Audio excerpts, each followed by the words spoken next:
करते। संस्थेने छोटीशी जबाबदारी माझ्यावर सोपवली आहे। जबाबदारी छोटी असो किंवा मोठी, ती जबाबदारीच असते आणि त्यासाठी त्यांनी माझ्यावर जो भरोसा आणि विश्वास ठेवला याबद्दल मी ट्रस्टचे खूप खूप आभार मानते। त्यांना अनेक धन्यवाद देते। असो, आज दिनांक 1 मे 2025 रोजी सालाबाद प्रमाणे सत्यनारायणाची पूजा व सांस्कृतिक कार्यक्रम आयोजित केला आहे। कैलासवासी वामनराव परब संस्थापित जनता जनार्दन ट्रस्टचा हा 34वा वर्धापन दिन जनता ट्रस्टच्या सर्व मान्यवरांना, सदस्यांना, श्रोत्यांना आणि आपल्या मुख्य अतिथी श्री अरुणाताई अग्निहोत्री यांना अभिवादन करून आजच्या कार्यक्रमाच्या सुरुवातीला मी थोडीशी माझी प्रस्तावना कार्यक्रम चालू करून देते। तुम्हा सगळ्यांना अभिवादन करून मी आरती सचदेव विनम्र अभिवादन करून कार्यक्रमाची प्रस्तावना आणि त्यातलाच एक भाग म्हणजे अतिथींचा परिचय करून अल्पसा परिचय करून देणं।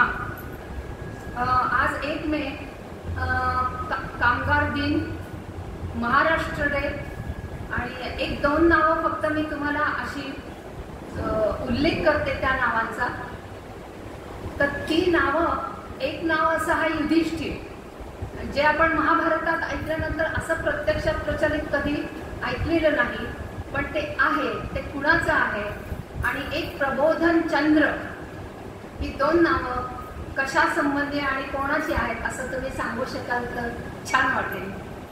ते प्रत्यक्ष अप्रत्यक्ष आपल्या जीवनाशी संबंध असो नसो, पण आपल्या जीवनात त्यांनी संगीताच्या आणि अभिनयाच्या माध्यमातून खूप खूप आनंद दिलेला आहे।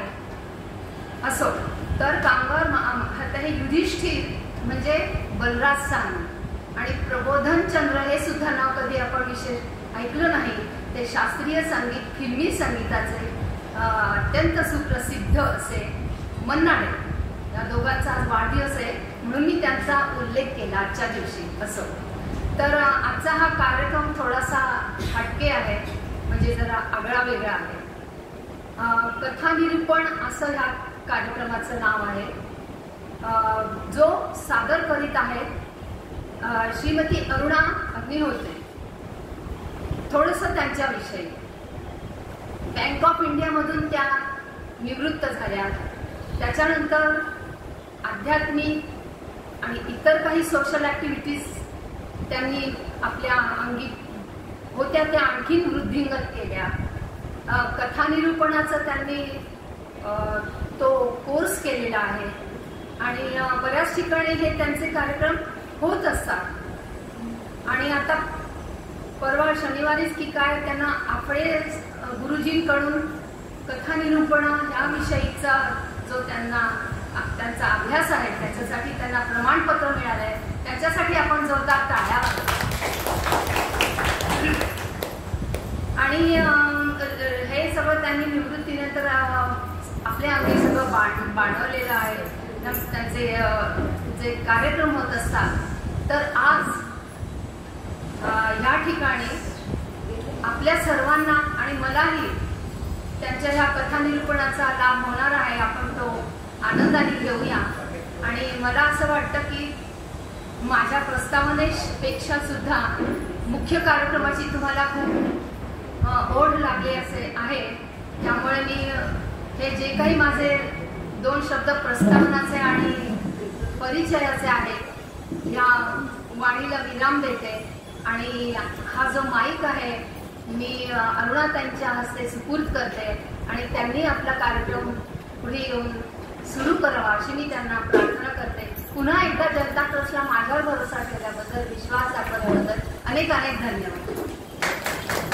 शांतपणे ऐकून घेतलं, संधी दिली म्हणून तुम्हा सगळ्यांना पण धन्यवाद। अरुणाताई।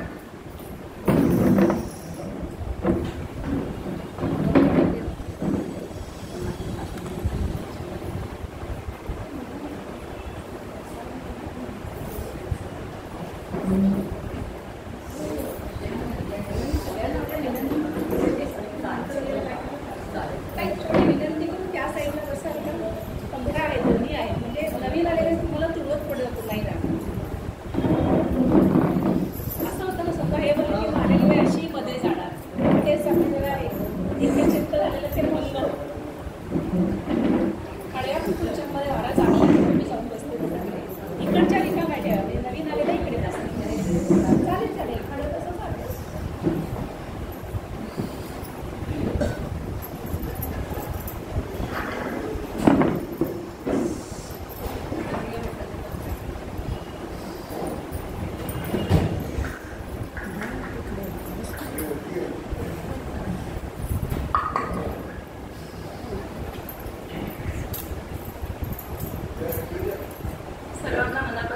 नमस्कार करते.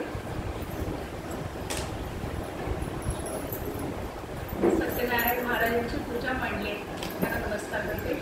प्रभू रामचंद्र इथे आहेत, शिवाजी महाराज आहेत आणि अनेक आपली देवस्थानं देवदेवतांच्या रूपातनं किंवा आपल्या नेत्यांच्या रूपातनं इथे आहेत त्यांना नमस्कार करते. ह्या वास्तूमध्ये आल्याबरोबरच खूप मंगल वाटतंय. ही वास्तू पॉश नाही, आजच्या भाषेमध्ये चकाचक नाही आहे, पण इथे हे जे वैभव उभं आहे ना, हे माझ्या मराठीचं वैभव आहे. हे आणि इथे ही मांडलेली अधिष्ठानं आणि इथे समितीच्या मीटिंग्स होत असतात, त्या सगळ्यांनी मिळून कदाचित या वातावरणात एक सुंदर काय म्हणतात स्पंदन आलेलं असं मला वाटतं. त्यामुळे इथे आल्यानंतर मला ते भागल्यासारखं वाटतं, तुम्हालाही नक्की वाटत असणार. जनता जनार्दन ट्रस्टच्या सर्व पदाधिकाऱ्यांचे मी सर्वप्रथम आभार मानते, कारण त्यांनी मला इथे आपल्यापुढे 4 शब्द बोलण्याची संधी दिली. आरतीताई म्हटल्याप्रमाणे आज 1 मे आहे, तिला महाराष्ट्र दिन, संयुक्त महाराष्ट्र. याच्यामध्ये जवळजवळ 305 लोकांची मी आपल्या प्राणांची आहुती दिली. त्यांच्या जीवावर हा संयुक्त महाराष्ट्र झाला, त्यांनाही अभिवादन करते. आज कामगार दिन आहे. याच दिवशी शिकागोमध्ये कामगारांनी बंड केलं आणि 8 तासच आम्ही काम करणार ही त्यांची मागणी मान्य झाली. त्या सगळ्यांचीही आज आपण आठवण ठेवूया. आणि यासह माझ्या ह्या बोलण्याला विराम देते आणि कथा निरूपणाच्या कार्यक्रमाला सुरुवात करते. श्रोते, खरं तर ना तुमच्यापैकी अनेकांना मी अनेक धार्मिक कार्यक्रमांना अनेकदा पाहिलेलं आहे, तर तुम्ही खऱ्या अर्थाने बहुश्रुत आहात.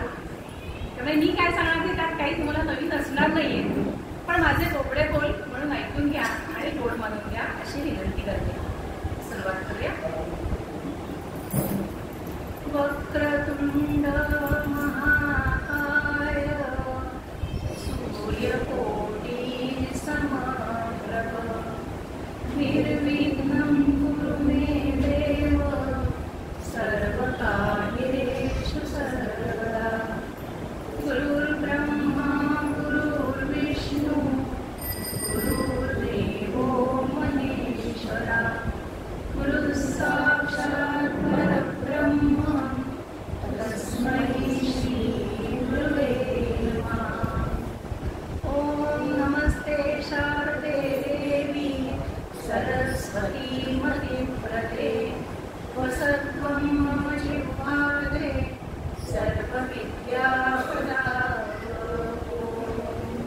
शुकासारिते पूर्णवैराग्यदासे वसिष्ठा परी ज्ञानयोगेश्वराचे करी वाल्मिका सारिका मान्यैसा. नमस्कार माझा सद्गुरु रामदासा.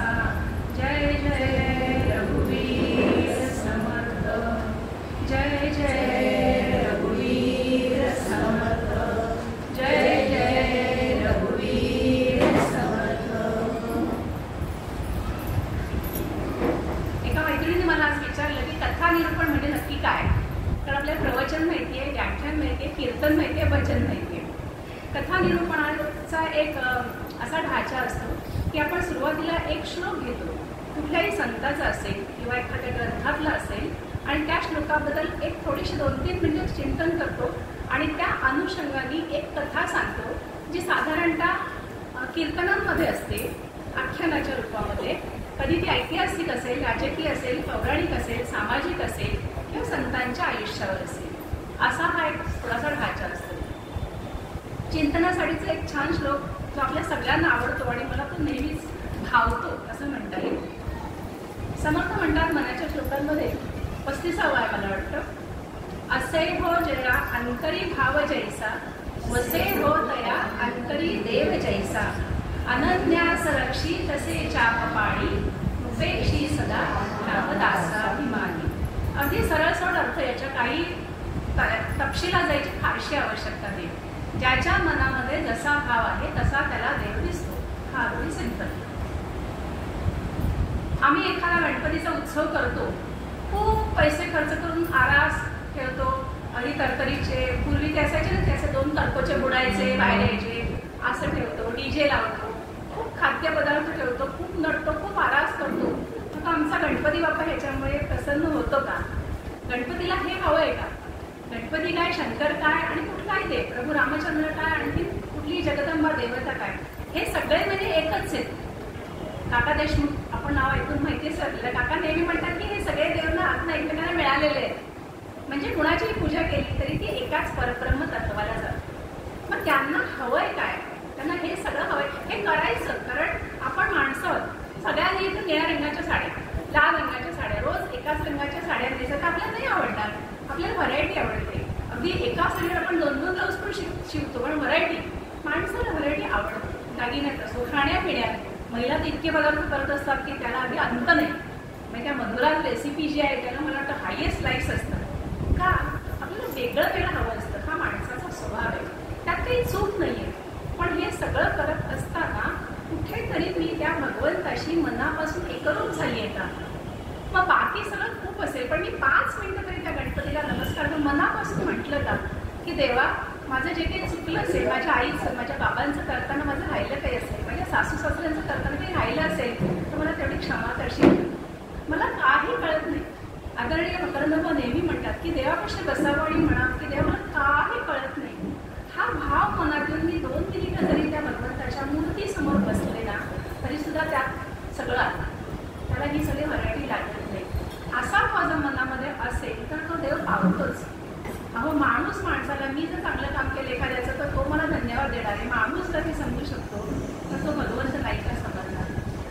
असा भाव मनामध्ये ठेवून ज्यांनी परमभक्ती केली असा एक संत, त्याचं नाव सांगते. आपण आपल्याला ते नाव परिचित असणारच आहे. नरसिंह मेहता. गुजरात क्रांतीचा हा नरसिंह मेहता हा संत कृष्णाचा परमभक्त होता. आणि मग त्याच्या आयुष्यात काय झालं त्याबद्दलची ही कथा.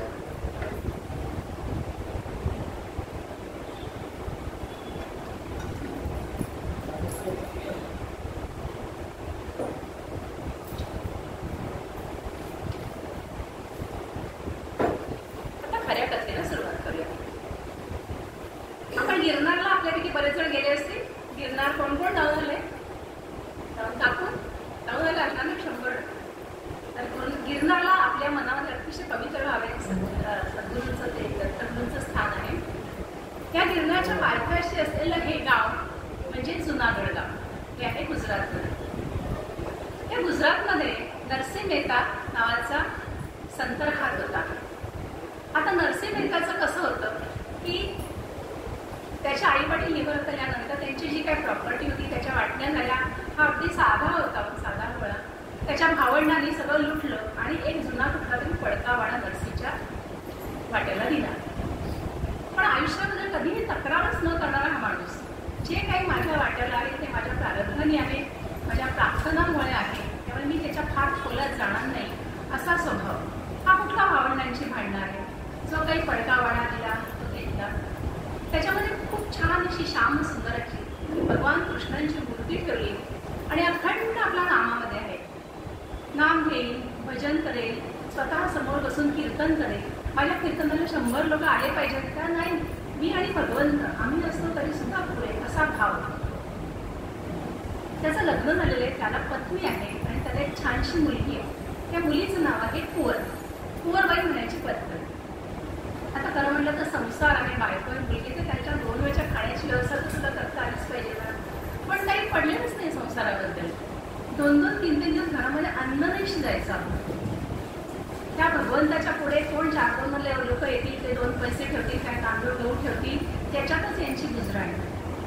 पण आजूबाजूचे लोक देवापुढे येऊन 2 पैसे ठेवत नाहीत म्हणून त्यांना रागवायचं का? नाही हो, त्यांची पण परिस्थिती तीच. तुला वरच आहे तर मला खालचं आहे, अशी परिस्थिती.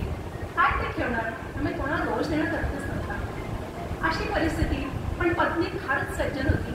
ती कधी तक्रार हा प्रकारच नाही. प्रारब्धाला घोषणा देणंच नाही असा त्यांचा संसार. 1-2 दिवस झाले भूक लागली ना की ती छोटीशी पोर रडायची आणि खायला देणार. आई भूक लागली. ती म्हणायची, मला बाबांकडे जा ना, ते तुला देतील काहीतरी. मग ही बाबांकडे, बाबा भूक लागली, आईकडे काय नाही, काहीतरी त्याला झोप येत नाही, भूक लागली. बाळा ये हा, मी तुला छान ना भगवंताची गोष्ट सांगतो, तुला छान भजन म्हणून दाखवतो, आवडेल ना तुला? हो बाबा, तुम्ही म्हटलं तर मला नक्की आवडेल. आणि तिला जवळ घ्यायचे आणि नरसी छान भगवंताचं भजन म्हणायचा. ते ऐकत ऐकत पोर झोपून जायची. तशीच उपाशी असे 2-2 दिवस जायचे. मग कधीतरी खायला मिळायचं. अशी परिस्थिती. असे पोटी कन्यका एक त्याला, असे पोटी कन्यका एक त्याला, सन्निधीची जणू खाण शुचित्वाला. कशी होती मुलगी?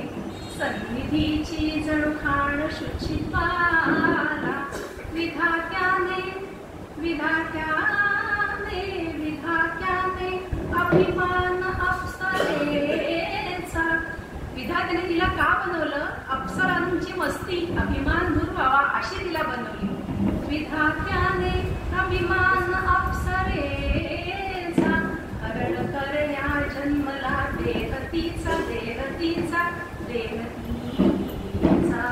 म्हणजे त्या अप्सरांना ही लाज वाटावी असं हिला बनवलं. अशी ती सुंदर बनवली होती. पण तो स्वभाव कसा होता त्या छोट्याशा मुलीचा?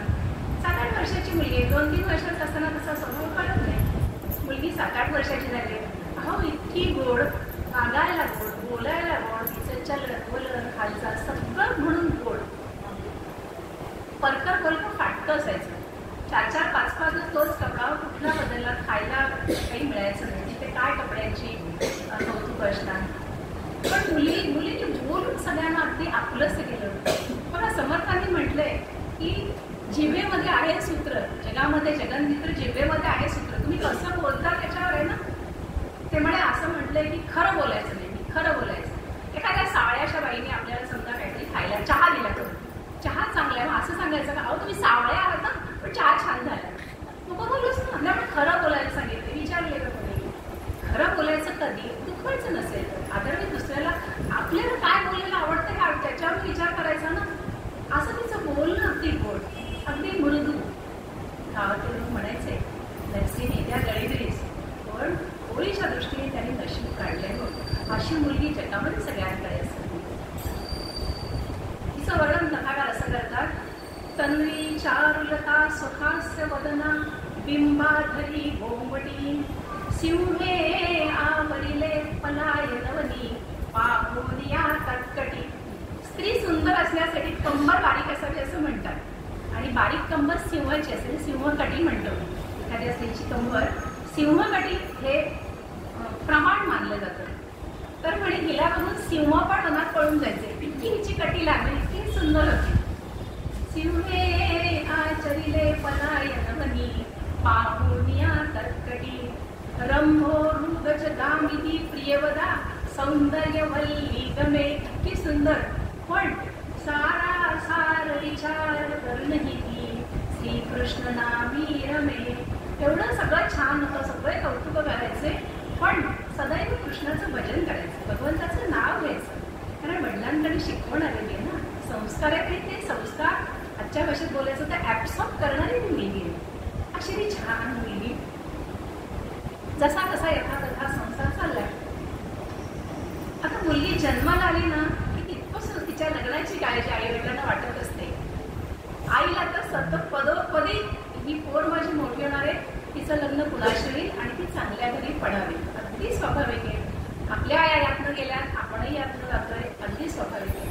आणि मग ती नरसीनं म्हणायची नाथ अहो आता लेक मोठी झाली, त्यावेळेला लग्न लवकर व्हायचे 8-9 वर्षाच्या वयामध्ये. तिच्यासाठी बरं संशोधन करायला हवे ना.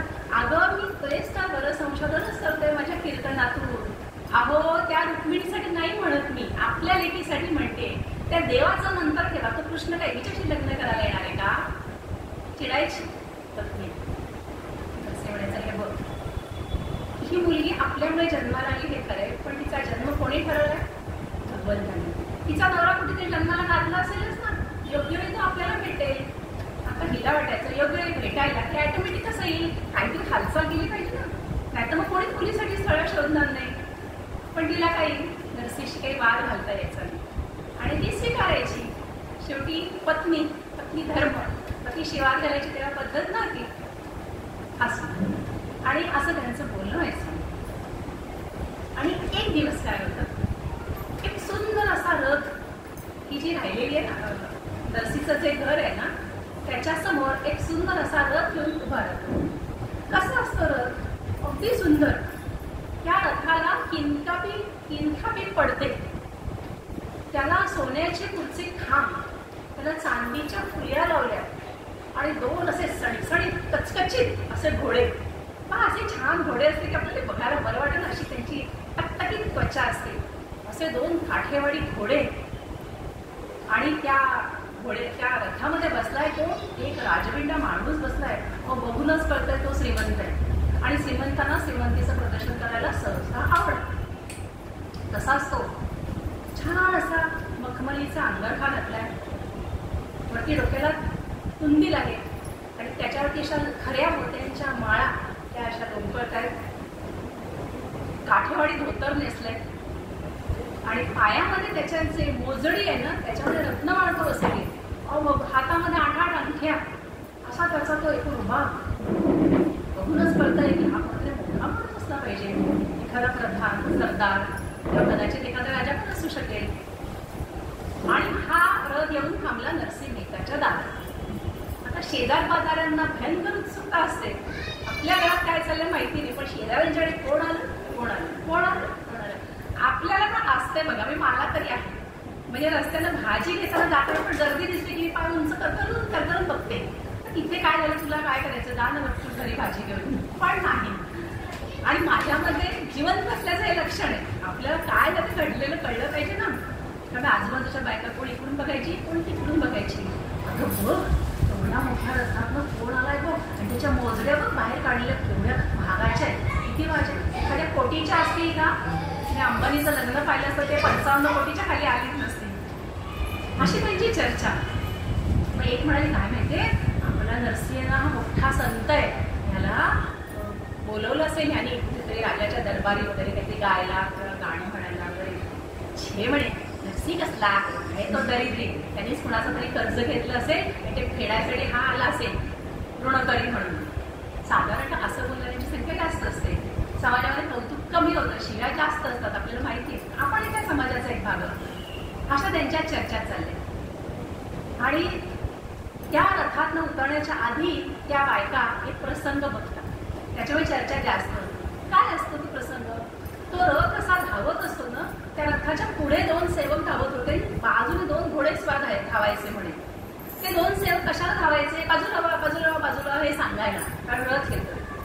मग दोन्ही बाजूला घोडेस्वार होते, ते कशाला? तर म्हणे त्या रथाचा जो मालक आहे त्याला म्हणे समजा पान खावंसं वाटतं, तो कसा खाणार? तो असा इकडचा किनखापी पडदा बाजूला करायचा आणि बाजूला धावणाऱ्या घोड्यावरच्या घोडेस्वाराला सांगायचा पान पान पान. त्यांनी खून केल्याबरोबर तो चांदीच्या मोठ्या डब्यातनं पान काढून त्याला द्यायचं, विडा. मग हा तो पान तोंडात खाणा आणि मग नंतर थुंकणा पुढे वाटत नाही, पचा आपल्या इथे थुंकतात ना रस्त्याला, तसं नाही. तो इकडचा पडदा बाजूला करायचा आणि तो घोडेस्वार त्या सोन्याची पिंकदाणी पुढे करायचा आणि त्याच्यात तो थुंकायचा. श्रीमंतीचं वर्णन आहे. अशा प्रकारचा तो घोडा आणि अशा प्रकारे तो घोड्या त्या रथाचा मालक. हा मालक आत येतो आणि नरसिंहचं घर अगदी स्वच्छ, वस्तूच नाही घरात, तशी केर कचरा होणार काय वस्तूच नाही घरात, नाही का. आणि तो आलेला जो असतो शेठ, तो थोडा बघतो लांब, 2-3 खोल्यांच्या पुढे नरसिंह असतो. ह्याला बघितल्याबरोबर तो धावत येतो आणि अरे मित्रा, तू कसा काय, असं म्हणतो त्या शेठला. आणि दोघे एकमेकांना घट्ट मिठी मारतात. आश्चर्य वाटलं ना ऐकून. श्रोते हो, हे दोघे शाळेतले बालमित्र असतात. आता निघाले ना रियुनियन.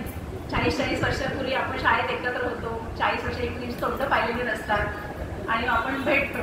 आणि ते भेटल्यानंतर समोरचा मुलगा किंवा मुलगी आता पैशाने किती श्रीमंत झाली ह्याचा आपण विचार नाही करत. काय रे सांग्या, तसाच आहे आपण बोलतो. तो नंदू आता मालक झाला फॅक्टरीचा, की बाई डॉक्टर आली आहे, तो पण म्हणतो अगं राणी म्हणतो की तू पण तशीच आहेस. कारण ती जी मैत्री आहे ना, त्याच्यामध्ये प्रेम आहे, त्याच्यात कुठलाही स्वार्थ नाही. आणि ते 40 वर्षानंतर तसंच राहतं. आपला अनुभव आहे. असं दोघं एकमेकांना घट्ट मिठी मारतात. बस बस बस. आणि नरसिंह एक पाट आणतो घरामध्ये, दुसरं काय असेल जुने काय पाट वगैरे असेल, कुठला सोफा आणि कुठल्या खुर्च्या, तो पाट आणतो, त्याला म्हणतो बस बस, एक मोठा टाकून स्वतः पण बसतो. शेठ असतो ना, हा बघतो. वर्णन असं करतात कथाकार की ह्या शेठच्या अंगावरचा जो अंगरखा असतो तो कलम असतो आणि नरसीच्या अंगावरचा जो सदरा असतो ना, कितीतरी महिने तोच सदरा घातलेला आहे, त्यामुळे असा जीर्ण झालेला आहे. शेठच्या डोक्यावरच्या तुंदिलामध्ये त्या मोत्याच्या खऱ्या मोत्यांच्या माळा अशा झुलत असतात आणि आमचा नरसी आहे ना, त्याच्या पाठोट्यातले वस्त्र पण जुनं झालेले व त्याच्या झिरमिळ्या झाल्या. हा शेठ आहे ना, त्याच्या कानामध्ये कानूच्या अत्तराचा पाया आहे, दूरवर त्याचा छान सुगंध पसरला आहे आणि नरसीने आत्ताच देवघर सारवले शेणाने, त्या शेणाचा वास त्याच्या अंगात आहे. त्याच्या मनात येतं, मी किती गर्भश्रीमंत आहे, हजारो कोटी रुपयांचा मालक आणि हा किती दरिद्री आणि गरीब आणि काय म्हणावं याला.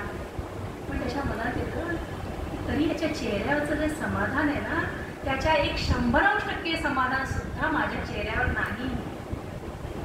आज मला रात्र झोप येत नाही, पण मला खात्री हा पडल्याबरोबर त्याला झोप लागत असेल. अध्यात्म परमात्मामध्ये जो गेलेला आहे त्याचं कौतुक समर्थ सांगतात, परमार्थी तो राज्यधारी, अरे परमार्थ नाही तो भिकारी, या परमार्थाची सरी कोणास सांगावी. मला त्याच्या विचार येतात असेल झटकून क्षणभर तरी असं वाटतं आपण हे सगळं सोडून परमार्थाकडे जावं की काय, पण पुन्हा तो वास्तवामध्ये येतो.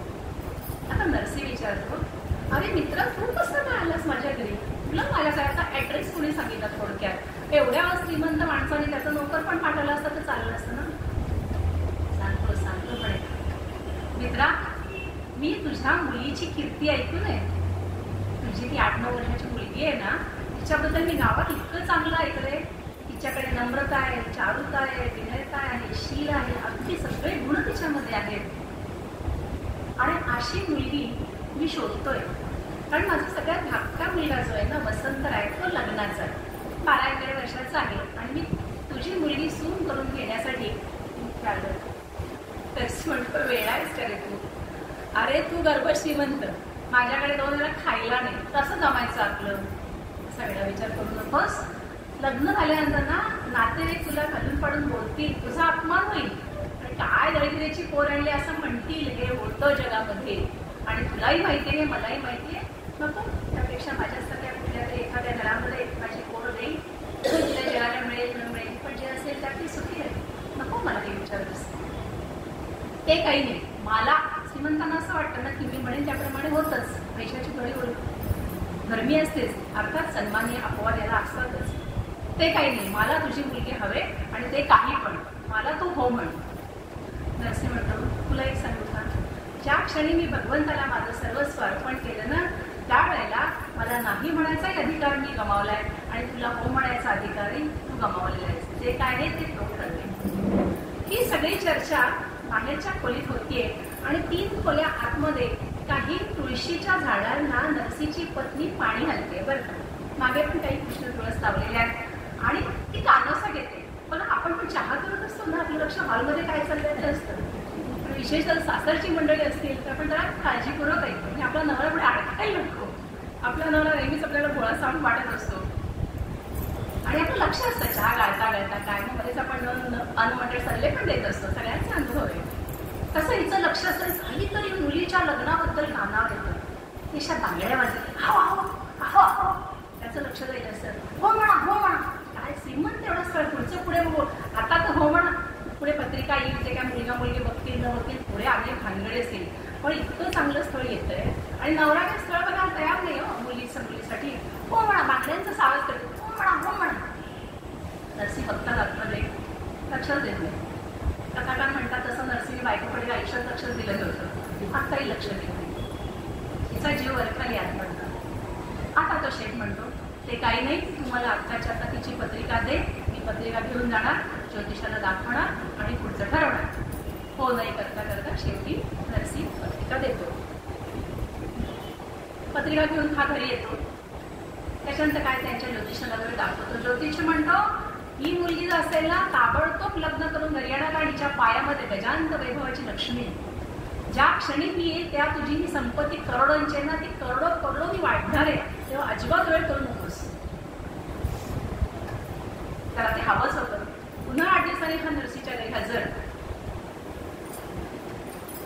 मी ज्योतिषांना दाखवले, विचारले आणि त्यांच्याकडे ग्रीन सिग्नल आहे, आता हे लग्न करायचं. अगदी एक 15 दिवसानंतरचा मुहूर्त ठरवूया आणि तुम्हाला काही देऊ नकोस, तुझ्याकडे काही नाही आहे ना, काही देऊ नकोस, मला फक्त मुलगी आणि नारळ दे, नारळ सुद्धा तुला मीच देईन. की त्याला ती मुलगी हवी असते. ठीक आहे, नरसी म्हणतो कदाचित त्याच्या मनात तेच असेल, तुमचं काय असेल ते कुळधर्म कुळाचार तुम्ही करा आणि 15 दिवसानंतरचा मुहूर्त काढलाय, बाकी आम्ही आमची तयारी सुरू करतो. मित्र निघून जातो. आता यांच्याकडे कुळधर्म कुळाचार करायला जेवायला नाही, ते कसले कुळधर्म कुळाचार करणार. आपले कुळधर्म म्हणजे कशी छान पंचपक्वान, त्याच्यात थोडं कथाकार म्हणतात की आपले कुळधर्म कुळाचार म्हणजे खादाड गिळण्याचे पदार्थ जास्त असतात.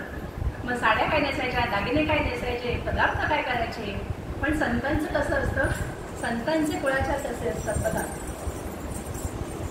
धर्म वाढवायला, कुळाचार कशासाठी असतात, धर्म वाढवायला. वाढवाया प्रेम भक्ती भाव धर्म, वाढवाया प्रेम भक्ती भाव धर्म, कुळाचार नाम, कुळाचार नाम, कुळाचार नाम, विठोबाचे, विठोबाचे, ऐसे तुम्ही जागी संत जन, संत जन, वाढवाया प्रेम, वाढवाया प्रेम, वाढवाया प्रेम. अशा प्रकारचे यांचे कुळाधार कुळचर्म म्हणजे काय, कुळधर्म काय. छान दिवसभर आता डबल ड्युटीमध्ये भगवंताचं भजन करायचं. आता नरसी सांगतो सगळ्यांना, आता उद्यापासून 24 तास, 2 दिवस 24 तास भजन कीर्तन वगैरे करायचं. का म्हणे डबल टाईम, डबल काय बोनस वगैरे मिळणार आहे का. नाही, आमच्या मुलीचं लग्न ठरलेलं आहे आणि आता 15 दिवसांनी लग्नाला जायचं आहे. सगळे म्हणतात तुझी मुलगी ती आम्हाला आमच्या मुलीसारखी, त्यामुळे आम्ही पण येणार, काही आहेर द्यायचा नाही, यायला आहेच काय आमच्याकडे, द्यायचा काही प्रश्न नसते. आणि मग सगळे ठरवतात आता नरसीबरोबर जायचं. आणि मित्राच्याच मुलीचं लग्न आहे आणि एकमेकांची नाती तशी जपलेली आहेत ना. 13-14 दिवस जातात आणि आता 15व्या दिवशी लग्नाची आता वेळ येते आणि ही सगळी मंडळी जातात. सामान काही नाहीच, अशी 2 घोंगड्या, एक अंतरायची, एक तांदळ्याची, कपडे असेल, एखादं नशिबान असेल त्याच्याकडे 1-2 जोड्या, बाकी तसंच जायचं. जातात जिथे तिचं लग्न आहे त्या संपत्ती अतोनात आहे, सगळ्या प्रकारच्या सुखसुविधा जे म्हणाल ते आहेत, गणन नाही करत त्याकडे जाईल अशी सगळ्या प्रकारची सुखसुविधा असं युक्त ते मोठं करोडोंची मालमत्ता असलेलं घर. तिथे गेल्यानंतर नरसी 8-10 दिवस राहतात. नरसी आणि त्यांचा सगळा ग्रुप का राहतात. आपण परक्या कुठेही गेलो त्या ठिकाणी तर तिथल्या ग्रामदेवतेला नमस्कार करायचा अशी आपल्या पद्धत आहे. म्हणजे आपण परक्या ठिकाणी गेल्यानंतर पण तिचा आशीर्वाद जो असेल तो आपल्या मस्तकावर असावा, आपल्यावर, आपल्या कुटुंबावर. आणि म्हणून तिथल्या गावातल्या प्रत्येक देवळात ते जातात, भजन कीर्तन वगैरे करतात, आपली भक्ती तिथल्या देवाला सादर करतात. लग्न छान पार पडतं, सगळे हौसमौस करतात, कुठेही दुस्वास नाही, मी कमी आम्हीवर काही नाही. सगळं जे काय असेल ते सगळं त्या शेठनी मॅनेज केलेलं असतं. हा त्याचा शाळेचा मित्र आहे, बालमित्र आहे आणि कटुता कुठेच नाहीये, कारण सांगूनच लग्न केलेलं आहे. छान लग्न पार पडतं. आता जायची वेळ. आता नरसी आणि त्याची बायको आणि सगळेजण आता जाणार आहेत, निरोप द्यायची वेळ येते. ही छोटीशी मुलगी छान लुगडं दिसली, नऊवारी चापून झोपून, मंगळसूत्रे, नखर शिखांना दागिनेनी भरली आहे, दागिन्यांचं काही कमीच नाही. कथाकार म्हणतात जिथला त्वचेचा भाग दिसणं गरजेचं आहे तेवढाच भाग दिसत होता, बाकी सगळा सोन्याने हिरे माणकांनी म्हटला होता.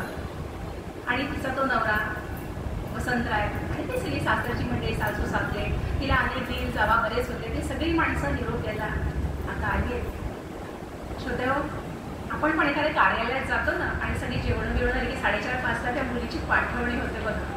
आपण कुणाच्याही बाजूने असो, मुलीच्या किंवा मुलाच्या, आणि ती मुलगी बरे 1.5-2 लाख पगार कमवत असेल, कितीही मॉडर्न असेल, तर ती मुलगी सासरी जाते, त्या डोळ्यात पाणी येतं की नाही. पण प्रसंग अनुभवताना कदाचित आपण आपली वेळ आठवत असतो किंवा काय माहिती नाही, आठवणी सुद्धा डोळ्यात पाणी येतं. इतके वर्ष ते फूल आपण वाढवलेलं असतं तळहाताच्या फोडासारखं, ते फूल दुसऱ्याला द्यायचं असतं. आणि म्हटलं तर पलीकडचं हे अंधार असतो, माहितीतल्या आपण ठिकाणी देतो सगळं आहे, पण शेवटी नशीब तिला काय घेऊन देते माहिती नाही ना. प्रसंग अतिशय हळूवार असतो. तसाच निरोप देणं चाललंय आणि ती छोटीशी मुलगी पुढे येते, ती सगळ्यांशी वाकून नमस्कार करते, वडिलांना करते, आईला करते, सगळ्या त्या ते जे आले सगळ्यांना नमस्कार करते. नरसी तिच्याकडे बघतो. वर बाई, आता जातो बरं का आम्ही आमच्या घरी. एक लक्षात ठेवाल का? बघा बघ, कालपर्यंत तू एका अभंग भिकारीची मुलगी होतीस आणि आज तू एका श्रीमंत घरामध्ये सून म्हणून गेलीस. पण कधीही असं समजू नकोस की हे माझं भाग्य आहे. नाही, त्याची कृपा असेल तर होतं, त्याची कृपा नसेल तर काहीही होत नाही. आपली चूक नसताना सुद्धा आपल्याला मृत्यू येतो. 22 एप्रिल आपण बघितलं. त्याची कारणं आणखी वेगळी तोभा घेणार, पण कधीही त्याचा अभिमान ठेवायचा नाही. समर्थ म्हणतात, संपत्ती अथवा विपत्ती जैसी घडे काळगती, परिणाम स्मरणाची स्थिती सांडूची नये, सांडूची नये, सांडूची नये. एक लक्षात ठेवशील, कधीही आयुष्यामध्ये सुख येतील, सुखामागून दुःख येतील, दुःखानंतर सुख येणारच आहे. हा जगाचा नियम आहे. पण सुखात अशी ना, संपत्ती तशी तेव्हा उरळून जाऊ नकोस आणि दुःखात आलीस तर होरपळून जाऊ नकोस. शांत ठेवायचं मन आणि हा सगळ्यांचा सामना करायचा.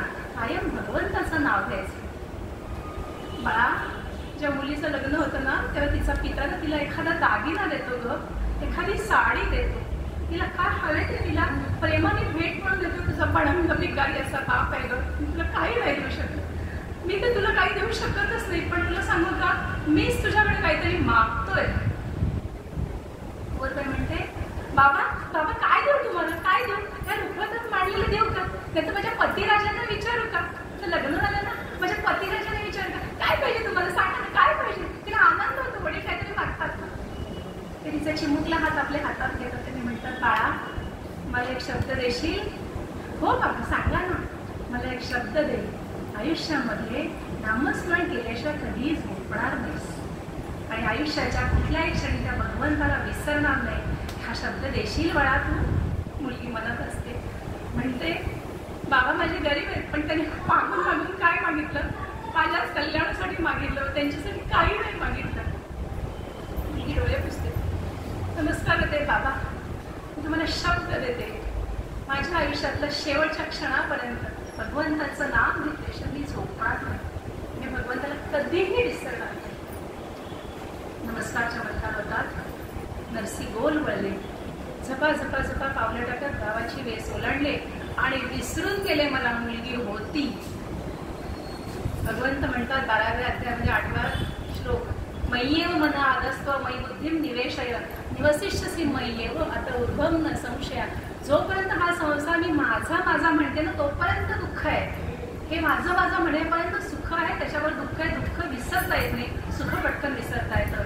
पण ज्या क्षणी मी ठरवते ना, हा संसार मी अर्पण केला भगवंता तुला, यात माझं काही नाही, त्या क्षणी मी उदासीन होतो. उदासीन म्हणजे जुना अर्थ, उदासीन म्हणजे अलूफ. आजच्या भाषेमध्ये अलिप्त. श्रोतेहो, याची गरज आहे की आपण आपल्या मुलामध्ये मुलीमध्ये किती गुंततो बघा. खरं तर आयुष्याचा शेवटचा चरण जेव्हा जवळ येतो ना, तेव्हा गीता काय, ज्ञानेश्वरी काय आणि दासबोध काय काय शिकवतं आम्हाला? अलूप व्हा. का? जेवढे अटॅच असून ना तितकं दुःख होणार आहे. मृत्यू येणारच आहे, सगळ्यांना माहिती आहे. जन्मापासून लहान बाळापासून आपल्याला माहिती आहे. तो येताना त्यातल्या त्यात आपण बॅलन्स कसं असावं, म्हणजे कशात अटॅच कसं नसावं, यासाठीच तर हे श्लोक आहे. श्रीमद भागवतातली एक कथा तुम्हाला आठवत असेल, धुंदुकारीची कथा आहे बघा. गोकर्ण येतो, जेव्हा त्याला कळतं की आपले वडील अतिशय दुःखी आहेत, त्रासलेले आहेत आणि हा जो धुंदुकारी असतो त्याला सगळी वाईट व्यस्त आहे. मदिरा आहे, मदिरा पान आहे, मदिरा क्षीर आणि काय नाही, तो आईची दागिने पण चोरतो, सगळी व्यसन आहेत, आपल्याला माहिती आहे. आणि ते वडील दुःखी आहेत की माझा मुलगा असा, मी दशग्रंथी ब्राह्मण, इतकी वेदविद्या संपन्न, मी ज्ञान देणार आणि माझा मुलगा असा. खूप दुःखी असतात. पण गोकर्ण येतो आणि गोकर्ण वडिलांना काय सांगतो, बाबा तुम्ही का दुःखी आहात नाही, ते धुंदुकारी वाईट आहे म्हणून नाही, धुंदुकारीला व्यसन म्हणून तुम्ही दुःखी नाही आहात, तो तुमचा मुलगा आहे ना म्हणून तुम्ही दुःखी आहात. हा शेजारचा मुलगा असेल तर मला वाईट वाटेल, पण मला झोप नाही येणार असं नाही होणार, मला जेवण जाणार नाही असं नाही होणार. जेव्हा तो माझा मुलगा वाईट असतो ना, तो प्रत्येक क्षणी मला माझ्या जीवाला कुरतडतो, प्रत्येक क्षणी कुरतडतो. तर माझं मी म्हटलं ना की दुःख आलं. नरसी निघून जातात. नंतर हिचं आयुष्य सुरू होतं. आता होतं काय की हळूहळू लक्षातच येतं ते तिला अनेक दीर आहेत, त्या दीरांना मुलं आहेत, त्यांना त्यांच्या पत्नी आहेत, बऱ्याच जावा आहेत, मोठं फाटलं आहे ते, 15-16 जावा आहेत, मामी भाऊ, काके भाऊ, असे अनेक माणसं आहेत. आणि इथे ना अशा वेळेला ग्रुप तयार होतात बघ, म्हणजे समविचारांनी होत असतील, पण कधी कधी काय होतं, वाईट विचारांचे पण ग्रुप बनतात, त्यांची मैत्री घट्ट होते. आणि ते तिला थोडंसं ना खालच्या प्रकारचे आहे अशा प्रकारे बघायला लागतात. ही काय दळली, तिच्याकडे तर काय काही पैसे नाही, काही नाही. एक दिवशी ती जाऊ तिला बघते माळ करत असताना, ती भगवंताचं नाव घेत असेल, माळ घेत असेल. हे काय करतेस तू? हे ना मी माळ घेते. माळ कशाला करते? माळ म्हणून ना हे ना देवाचं नाव घ्यायचं असतं, त्यामुळे खूप छान वाटतं, आपण देवाच्या जवळ जातो, देवा मोक्षाच्या जवळ जातो, असं ती थोडे 2-3 शब्द बोलते. हे असलं फालतू काम करायचं, हे आत्ता नसतं काही करायचं, छान नोकरी करायची, सचिवालय म्हणा, सेंट्रल गव्हर्नमेंट, बँक नोकरी करायची, रिटायरमेंट घ्यायची, 60 वर्षाचं पेन्शन सुरू झालं की मग यायचं असतं या अध्यात्मात. असं आत्ता यायचं नसतं, आत्ता खायचं प्यायचं मजा करायची. नाही नाही नाही, माझ्या बाबांनी सांगितलंय, कसला तर तुझा बाप विचारला, दळीद्री खाया न मिळे पुरी भाकरी, पुरी म्हणजे अख्खी अशावरी, असा तुझा बाप, असं काय कौतुक सांगतेस? वाईट वाटतं या वडिलांना बोलणं, वाईट वाटतं, डोळ्यात पाणी येतं, गपचूप निघून जाते. आणि हळूहळू काय होतं, त्या सगळ्यांचा असा ग्रुप, हे सगळे एका बाजूला आणि ही एका बाजूला असं होतं. बरं, हिचा स्वभाव कसा, कोणी काही काम सांगितलं, घरामध्ये नोकरचं आहे, पण कोणी काम सांगितलं की त्याला नाही म्हणायचं नाही, मोठ्या माणसांना नमस्कार करायचा, जेवायच्या आधी अन्नाला नमस्कार करायचा, मोठ्याला नमस्कार करायचा, ही शिकवणच तशी. अशी ती छान वागणारी मुलगी आहे.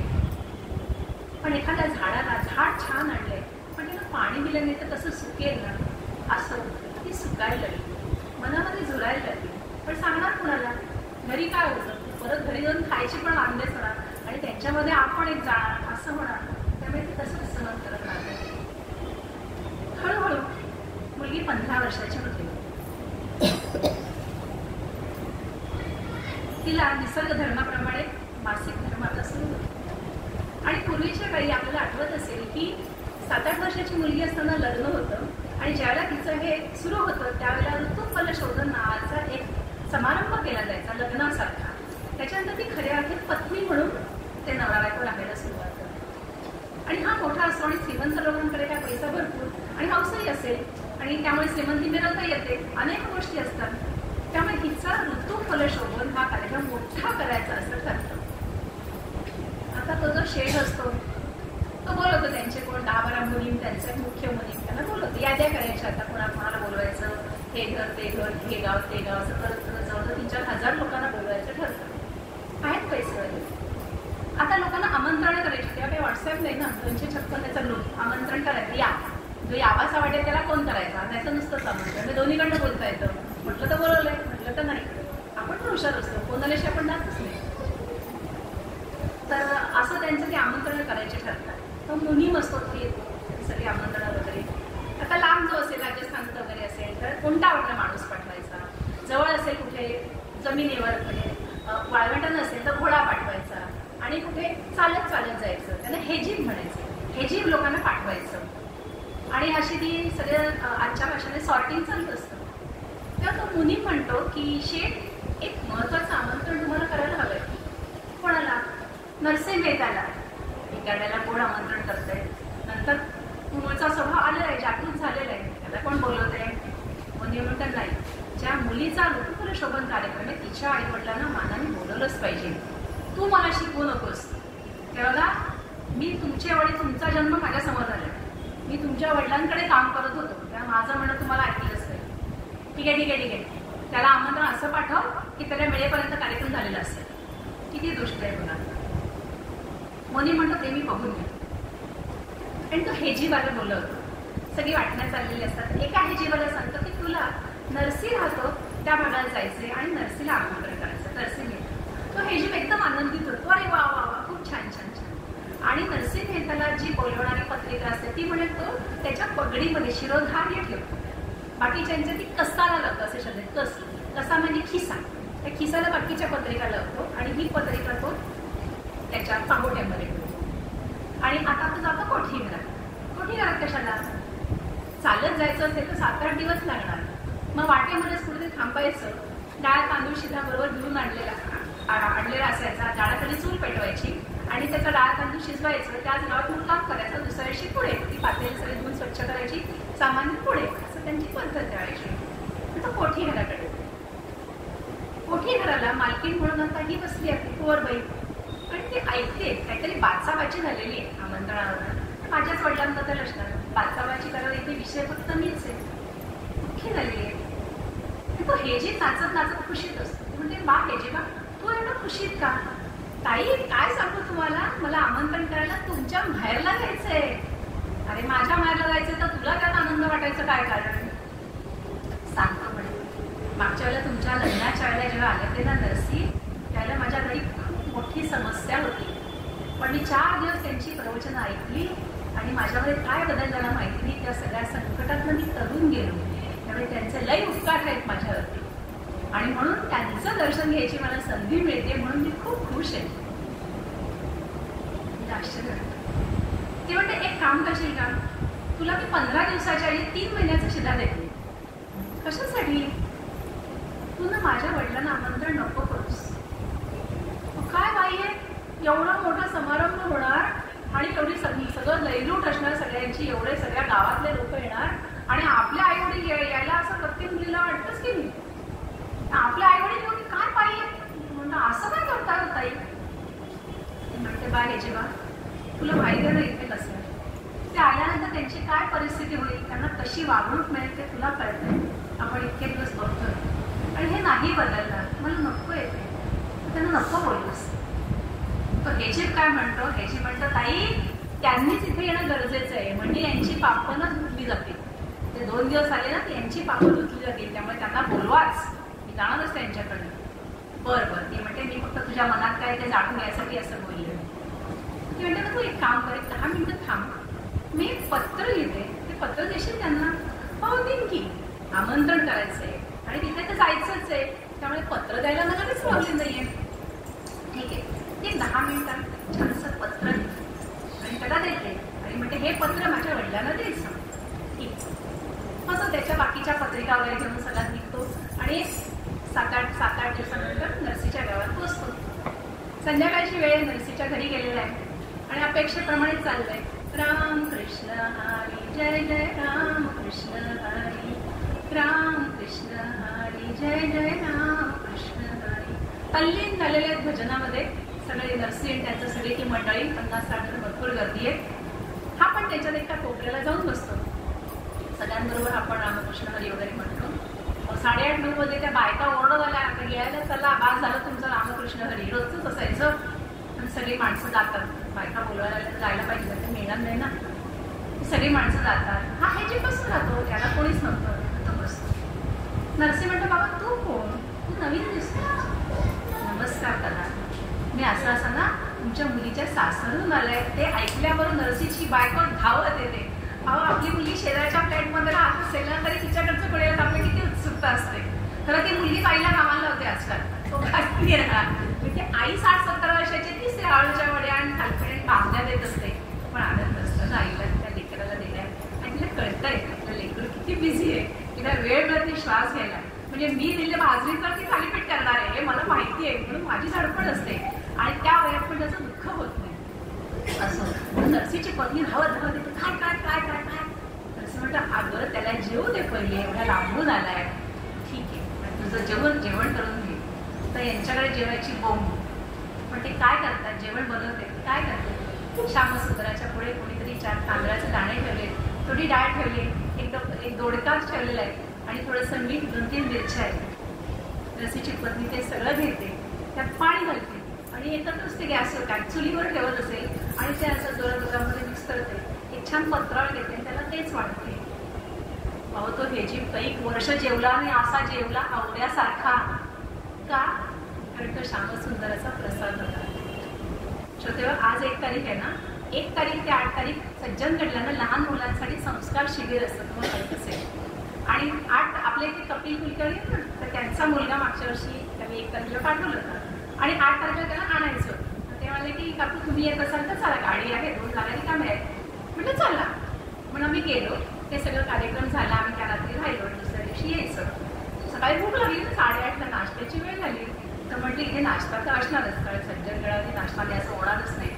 आणि म्हटलं उत्साह सुटताना आपलं काय आहे, दुसरीकडे तिथे गेले की आपल्याला असतं काय नाश्ता काय आहे. आणि एवढा मोठा टोप त्या बुवांनी आणला आणि एका झाडाकडे ते उभे राहिले. तर म्हटलं अंदाज होते पोहे असणार. आणि म्हटलं इथे कांदा बिंदा घालणार नाही आणि कोथिंबीर खोबऱ्याची कौतुक इथे कुठे होणार ना, एवढ्या गडावर इथे कुठे मिळणार सगळं. ठीक आहे, पण म्हटलं काहीतरी तर पोटात गेलं पाहिजे म्हणून थोडंसं घेऊ. तिथे रांग लावायची अशी, बरेच जण 25-30 जण होतं. ते रांगेत गेले आणि त्यांनी असं तो बाऊल भरून दिला. तर म्हटलं बुवा एवढा नव्हतं, मला थोडंसं. मी तो निम्मा असा काढला आणि थोडासा घेतला, कारण घ्यायला पाहिजे ना, वाईट दिसेल नाही तर. आणि मग मी पुढे जाऊन आम्ही बसलो खात. अहो तुम्हाला सांगू, त्या कांद्याच्या जी पोहे आहेत आपले, कोबी घातलं होतं, कोबी. खोबरं नाही, कोथिंबीर नाही, आलं नाही, शेंगदाणे नाही, काय नव्हतं. अहो ते पोहे इतके टेस्टी होते ना, अजूनही त्या पोह्याची चव माझ्या जिभेवर आहे. आणि मला ते आणखीन हवे वाटले, पण हुशारी करून निम्मे काढले होते ना. आणि कोणतरी पाहिलेलं असतं त्यात, तो माणूस काय म्हणेल ना, आपल्या लास्ट कोण काय वेळेची असते. आणि माझ्याजवळ रमेश काका बसले ते कपिलच्या वेळी. तर त्यांनी बघितलं माझं संपले, त्यामुळे काकू जाऊन घ्या ना तुम्ही. पडत्या फळाची आज्ञा घेतली मी आणि गेले तिकडे. आणि तो आधीचा बॉल द्यायचा नसतो, ते चांगले म्हणजे कळतं ना, आपण काय पहिल्यांदाच घेतोय असं दाखवू शकतो. मी दुसरा बॉल घेतला आणि ते घेताना ते जे बुवा वाटत होते ना, ते माझ्याकडे बघायचं की इंची हसले. मला कळलं ते. मी लगेच म्हटलं बुवा पोहे छान झाले तर घ्या बरं घ्या.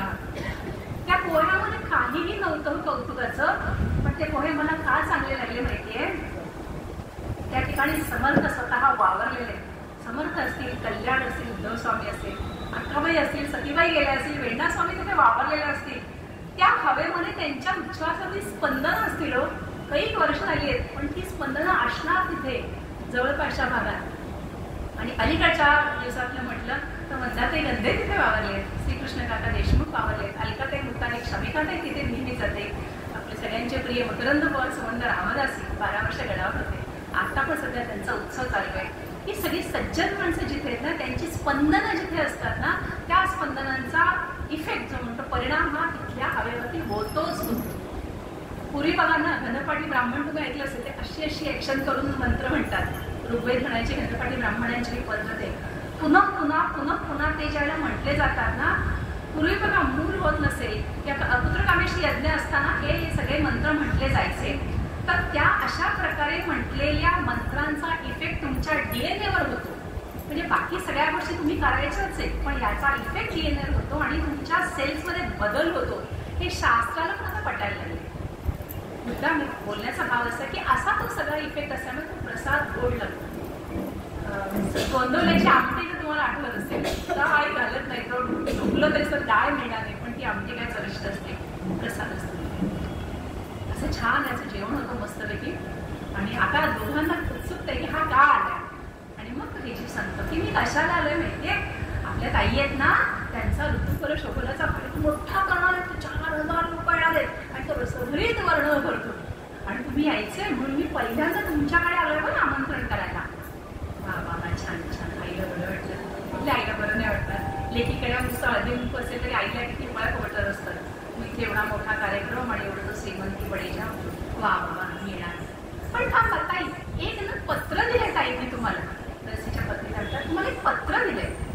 पत्र काढतो, नर्सीला देतो पत्र वाचायला. नर्सी म्हणतो वा, भुईत आलेली काल माझी पोरगी आता पत्र लिहायला लागली मला. आणि मग ते पत्राची गुंडाळी उघडतो व त्याच्या दाण्यासारखा टप्पोर अक्षर त्याचा ऊर भरून येतो. म्हणजे संस्कार कामी आलेले आणि तो वाचायला सुरुवात करतो. आणि पहिलंच अक्षर असतं मत्ती आव तमे मारोगे. गुजरातीमध्ये मत्ती आव म्हणजे येऊ नका. एकदम वाचायचं, त्याचे डोळे फिरवतात. वाचा लवकर. काय नाही, मी खुश आहे, माझे पती खुश आहे, तुम्ही कसे आहे, तुमच्या तब्येती बाहेर खोटा बोलू नका, तुमचं स्वतःचं लेक्चर नको, तिन्ही काय लिहिलंय ते वाचा. आणि नर्सी म्हणतो रागावण नाहीस ना, तर वाचतो. अहो मुलीचं पत्र आहे, रागवायचं काय त्याच्यामध्ये, वाचा. तुम्ही आता आणखी टाइमपास करू नका, त्याच्या वर्षी लवकर वाचा. आणि नर्सी ते पत्र वाचतो.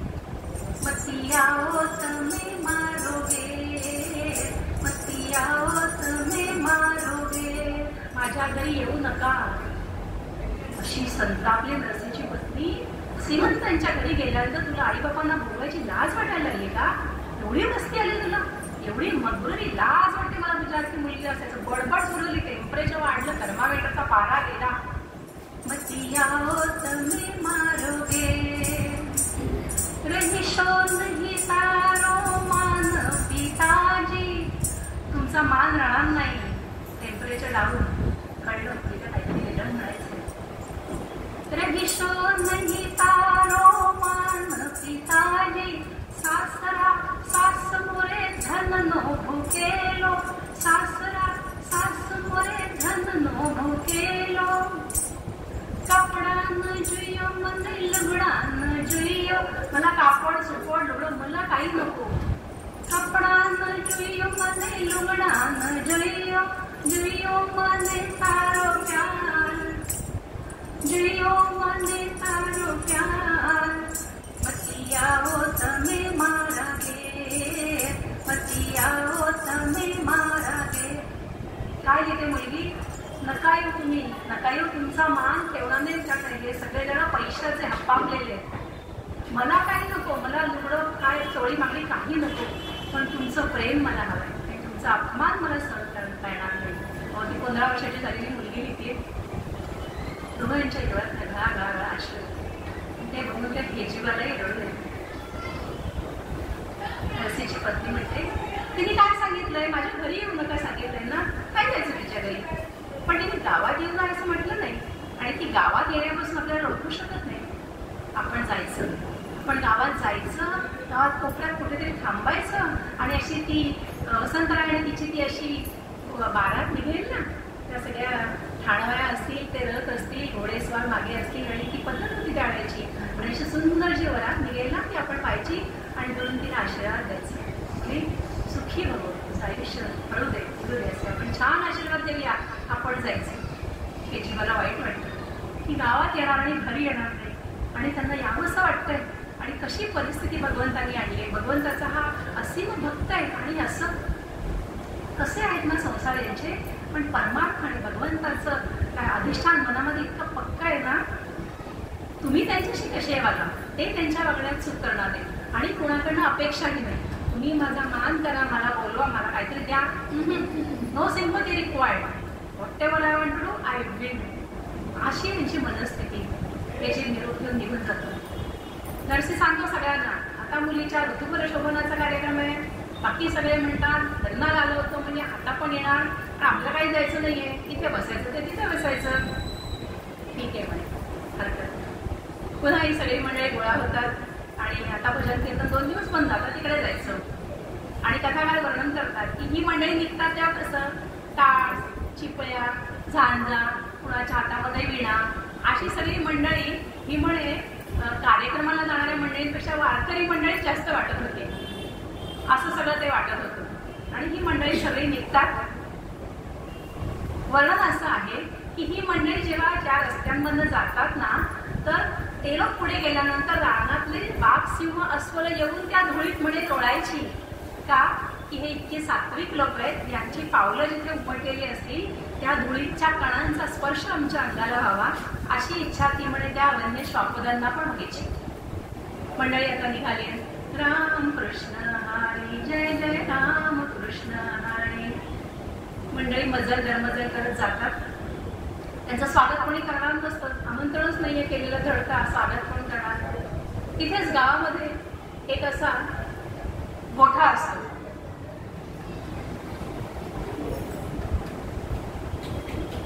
गावामध्ये असं एक गोठा आहे, आणि तिथे भाकड जनावर म्हणे बांधून ठेवतात, आणि मग ती जीप दूध वगैरे देत नाही, त्याचा भाकरी झाली, त्याच्यासाठी एक गोठा होता. आणि संध्याकाळमध्ये सगळी गुरंढोरं चरायला गेलेली आहेत, आणि ती रिकामी जागा आहे, अशी असफल आहे, वर खाली आहेत, खड्डे आहेत, माती ढेकळं वगैरे आहेत, पण दुसरी काही जागाच नाही ना. त्यामुळे त्या जागेवर ती सगळी मंडळी जातात. हाताने जरा ढोकळा त्या मातीची ढेकळं वर खाली करून ऍडजस्ट करतात त्यांच्या भाषेमध्ये, थोडंसं आपलं काय बसता येईल असं, आपल्या गवण्या टाकतात आणि पुन्हा सुरू करतात. त्यांची म्हणे भजनं इतकी गोड होती की 2-1 तासानंतर ती सगळी गाईगुरं परत येतात, तर ती सुरेल भजनं ऐकून एवढे खुश होतात ना की ती वेळ बाजूला पूर्ण अशी उभी राहतात ते ऐकत. असं वर्णन आहे. ते गुराखी भराभरा जाऊन मालकाला बातमी देतात की तुमच्या मुलीच्या मुलीची माणसं आली आहेत. असा भडकतो हा. तो म्हणतो की भिकाडी माणसं आली कशाला इथे, ही भिकाडी माणसं आली कशाला. हा येथ कशास्तव आला मम इज्जत ती घ्यायाला ते धवा, असं तो म्हणतो. माझी इज्जत करायला नाही म्हणजे माणसं भयंकर खेळतो.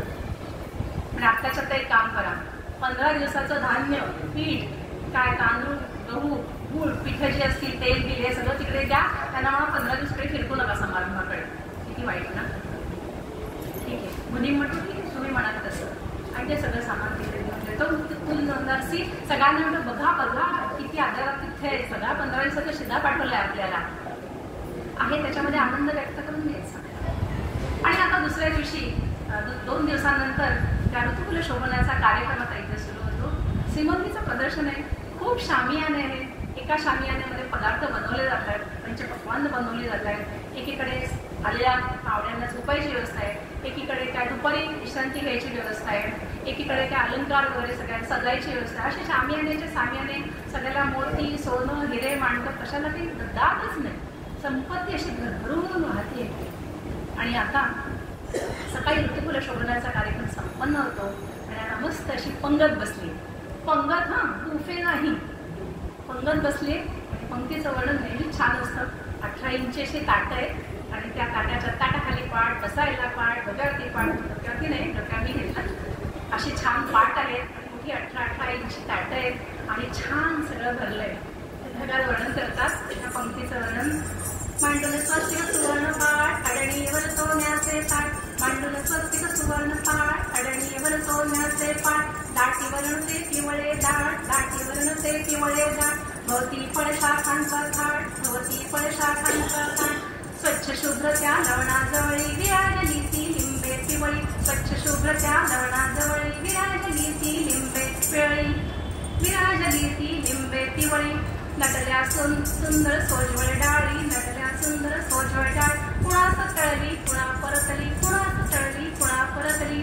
गोल गोल ते लाडू आले, ताटामध्ये ते गडबडले. रव्याचा लाडू, बेसनाचा लाडू, रवा आणि बेसन मिक्सचा लाडू, कोणाला फोडू आणि बाहेर कसा येऊ. गोल गोल ते लाडू आले, ताटामध्ये ते गडबडले. तसेच रोठे ते फुगलेले, तसेच रोठे ते फुगलेले. खूप मोठं वर्णन आहे, एवढं करत बसायचं भूक लागेल त्यामुळे ते नाही करत. अशी मस्त पंगत बसली आहे. पंक्तीचा आनंद किती वेगळा असतो. आजकाल ते आपण बुफे असतो, आता ताट घेऊन जायचं मागायला. आणि होतं काय, ती बसायची खुर्ची मागे मिळते म्हणून आपण सगळे पदार्थ घ्यायला बघतो. म्हणजे जे काय पदार्थ पण इतके ठेवतात ना सगळेजण, आणि मग त्याला न्याय त्याचे सगळे पदार्थ घेतो. आणि मग त्या काकडीच्या कोशिंबीरचा रस जातो त्या अक्रोड हलव्यामध्ये, आणि ती पुरी जी असते ती पिच्च भरते त्या कुर्म्याच्या रसामुळे. आणि आपल्या खुर्चीपर्यंत जाईपर्यंत कोणीतरी आपल्याला धक्का देतो. मग ते 3 जे बाऊल असतात ना ते आपलं ताट ते आत्महत्या करतात त्या सूपमध्ये, आणि त्या दोन्ही मिळून त्या ताटामध्ये ऐकून आपण कालातात. असं जी पद्धत आहे त्याला पर्याय नाही. अशी छान ताटं आहेत आणि सगळीकडे सुगंध आहे. सगळ्यांची छान वस्त्रांचा सळसळाट आहे, अत्तरांचा सुगंध बसलेल्या उदबत्त्या लावलेल्या आहेत आणि छान अशी ताटं वाटली आहेत. आणि मुख्य पदार्थ वाढायला यजमान आणि यजमानीने यायची पद्धत. मुख्य पदार्थ आहे जिलबी. अशी मस्तपैकी चांदीचं मोठं ताट, त्याच्यामध्ये असा जिलबीचा ढीग आहे छान, त्याच्यावरचे असे बदाम आणि काजूचे असे काप आहेत. आणि ती कुंवरबाई छानसं लुगडं दिसली, नटलेली, दागिन्यांनी मढलेली अशी कुंवरबाई आणि तिचा नवरा वसंतराय, अशी ते दोघं जण वाढायला येतात. आणि यजमानीने आग्रह करायचा, काकू एक तुकडा तरी घ्या, काका एक जिलबी घ्या, छोटीशी घ्या, आग्रह करायचा. आणि त्यांच्या आग्रह नाही म्हणायचं नाही बरं का, थोडंसं कामाला घ्यायचं. आणि अशी ती जोडी येते आणि नणंद आहे ना ती ओळख करून देते. बरं का, हे ना या गावचे हिऱ्याचे व्यापारी, हे ना यांचा रेशमी वस्त्रांचा कारखाना आहे, हे ना यांची 5-7 एकर शेती आहे, अशी ती नणंदबाई ओळख करून देते. आणि ती कुंवर त्यांच्या त्या माणसाकडे बघते, दुसऱ्याकडे बघते, तिसऱ्याकडे बघते. ती नणंद म्हणते, अगं मी तुझी ओळख करून देते तर तू असं त्या माणसाच्या डोळ्यात डोळे घालून काय बघतेस, कोणाला शोधतेस. तिचा स्वर थोडासा चिडलेला असतो. कोण म्हणते, वत्सबाई मी ना माझ्या वडील इथल्या बघते कुठे तरी, कुठे दिसे ना तात बाई ग, कुठे दिसे ना तात, नागर कुलभूषण तो संत, त्याचा आशीर्वाद बाई ग, कुठे दिसे ना तात. नणंद भडकली ना की म्हणजे आता तुझ्या त्या भिकारड्या बापाला थोडी आम्ही इथे वाढणार. असं पंक्तीमध्ये बोलणं योग्य नाही. पण ती नणंद त्या नंडेचं वर्णन म्हणे असं केले म्हणजे ती अत्यंत खडूस होती. अशा खडूस नंड आणि सासवा म्हणे आता आज उरल्याच नाहीये. सासू किती खडूस होती. सगळ्या खडूस नंडांचा एकत्र रस काढला आणि तो शिजवला की कशी म्हणजे सासू होती खडूस. कारण आजकाल नंड आणि सासू खडूस उरली असते. आजकालच्या सासवांमध्ये दमच नाही. त्या काय करतात माहितीये, सुनेला मुलीला काय केलं ते तसंच सुनेला करतात. मुलीला एक दागिना केलं की सुनेला पण करतात. मुलीला तिकीट काढून दिलं स्वित्झर्लंडचं तो सुनेला पण काढून देतात. नंदांची किंमत कमी झाली आहे. ती नणंद आहे ना म्हणून सांगते. नंदेचा भाव असं ते खरमरीत ते गेलं सासवाच उरल्या म्हणजे खरमरीत जपून असं. तर अशी ती नणंद बोलली. आता ही मुलगी जेवढी 15 वर्षाची झाली, 7-8 वर्ष त्यांच्यात राहिली आहे, मऊ नाही राहिलेली. तिला पण माहिती ना, समर्थांनी सांगितलं ना, लवंद्यास उभा करावा लवंद्या खटास खट म्हटलंय ना समर्थांनी. ऐकून नाही यायचं. धर्म विचारून गोळी मारलेली आहे. त्याचा बदला घेतल्याशिवाय नाही. पाण्याच्या थेंबासाठी मोतात व्हायला वाचतो आपण. अशा आलेच होते 300 सैनिक अधिकारी आहेत, ते देश सोडून लापता झालेले आहेत. बातमी आहे ना, अनेक लोकांनी राजीनामा दिले, घाबरतात. त्या क्षणी अटॅक माहीत नाहीये. आणि शांतपणे आपण जातीनिहाय गणना करण्याच्या ह्याच्यामध्ये दाखवतं असं की आपण त्यात मग्न. असं ती बोलल्यानंतर ही नणंद भडकली. आता ही असं बोलल्यानंतर ती म्हणाली, असं बोलतेस मला? की तिच्या त्या भावाचं वसंतराचं असं बकोडत, वशा काय तू त्या बायकोच्या मागं करत जिल्ह्या वाढतेस, ठेवून देते ताट, चल आतमध्ये. अगं जिल्ह्या वाढाय तुझं माझं बाबत की प्रेम आहे का तुझ्या बायकोवर प्रेम आहे? आता असं नाही ना, बायकोवरचं प्रेम वेगळं, बहिणीवरचं प्रेम वेगळं. ते काही नाही, ते सगळं जिल्ह्याचं ताट इथे ठेव. त्याला ते ठेवायला होते, त्याचं बकोडून त्याला बरोबर आत येऊन जाते कोणतीच. तू रुसून बस. अगं पण मी रुसू कशाला? ते काही नाही, माझा अपमान झालेला आहे, तू रुसून बस. पण म्हणजे रुसलेला काहीतरी लिमिट पाहिजे ना. म्हणजे रुसलं अंडू कधी काढायचं, बाहेर कधी यायचं? त्यांना म्हणावं आम्हाला असे सोन्याचे दागिने हवेत, ते दिलेत तर मी बाहेर येणार, नाही तर मी रुसलोय. अगं पण त्यांना कसं कळणार तुम्हाला दागिने हवे? की त्यांच्या एका मुली मला हाकलते, ती नणंद बोचकीच असते ती. तो येतो मुनी वाकडा चालत. त्या शकुनीसारखा एक मुनी येतो. त्याने मुलींची याद्या करा, बोला कुणाला काय काय दागिने पाहिजे. लोक खुशच झाले ना. गेले 10-12 वर्ष बायकांनी दिवाळीला दागिने मागितले, त्यांना काही करायला जमलं नाही. आठवून याद्या दिल्या. मला काय सोन्याच्या 5-6 चेन पाहिजे, अंगठी पाहिजे, पोची पाहिजे, मेखला पाहिजे. बरोबर सगळ्यांनी याद्या केल्या की आम्हाला हे पाहिजे. मुलाच्या वडिलांना काय पाहिजे? 80 तोळे सोनं. मुलाच्या आईला काय पाहिजे? 80 तोळे सोनं. अशा सगळ्या बरोबर याद्या केल्या. ती यादी देणार कोण? शकुनी होता असता मी देतो नेऊन, मिळणार ना आता. अहो मुलींची तुम्हाला काय पाहिजे मग आता?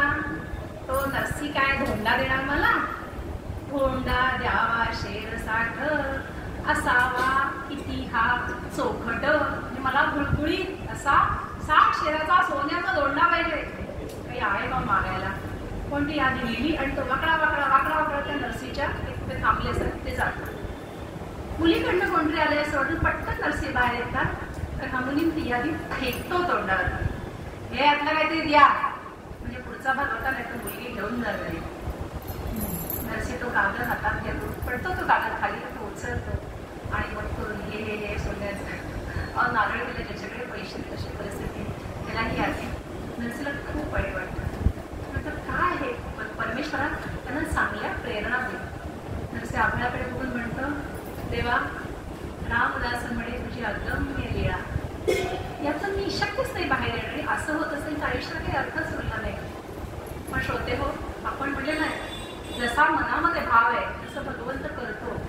ज्या क्षणी नरसी म्हणतो ना तुझी अगम्य लीळा, त्या क्षणीमुळे भगवंत एकदम खाटकन हात म्हणतात, रुक्मिणी जोरात ओरडतो. रुक्मिणी म्हणजे मैत्रिणी बरोबर नेहमी करत असते. बाईगो याने ती चाळ्या काय झालं, चहाचा दिला होता दुपारचा. रुक्मिणी जोरात बाहेर जाते. भगवान काय झालं आणि किती जोरात ओरडला तुम्ही? आईने म्हणे एकदा वर्षात असं ओरडायला लागतं म्हणजे वर्ष चांगलं जातं. म्हणजे हा मागच्यांसाठी बरं काय झालं ताबडतोब आपल्याला जायचंय, खाली जुनागडला जायचंय. तुला आता का सांगतो, कारण कुठली साडी नेसायची ते ठरवायला तुला 15 मिनिटं लागणार. 10 साड्या काढशील त्याच्यावरचं ब्लाऊज होणार नाही आणि 10 साड्यांवरचं ब्लाऊज तुला सापडणार नाही. आत्ता सुरुवात कर, म्हणजे अर्ध्या तासाने मिळेल. कुठे कुठे जायचंय, असं असं जायचंय. मग तुम्ही कुठल्या ड्रेसमध्ये, त्याला मॅचिंग ड्रेस पाहिजे ना रुक्मिणीचा. मी मुनीम बनणार आहे, मग तू मुनिमीळ बनायचंय. ठीक आहे. आणि मग आपल्याला काही न्यायचंय का बरोबर त्याला? हो म्हणे खूप न्यायचंय, सोन्याचे अलंकार न्यायचे. ती सगळी यादी भगवंताला दिसलीच ना. त्याप्रमाणे भराभरा ती यादीप्रमाणे सामान आणायला सांगितलं. अहो हे सामान देणार कोण खाली? त्या अमेरिकेमध्ये वगैरे नाही का शिपाई वगैरे नाही ना, लोकल आपण आपल्या बाहेर उचलायच्या. पण भारतामध्ये कशा राण्या असतात, आपल्या हाताखाली 4 बायका ठेवतो आपण सामान न्यायला. हे असं तिकडे नाही. हे नवग्रह नुसतेच फिरत असतात, लोकांच्या राशीला लागतात, त्यांना बोलावलं. भगवंत नवग्रह या रे पटापटा बॅगा उचला, पिशव्या उचला, आपल्याला जमिनीवर जायचंय, पृथ्वीवर जायचंय.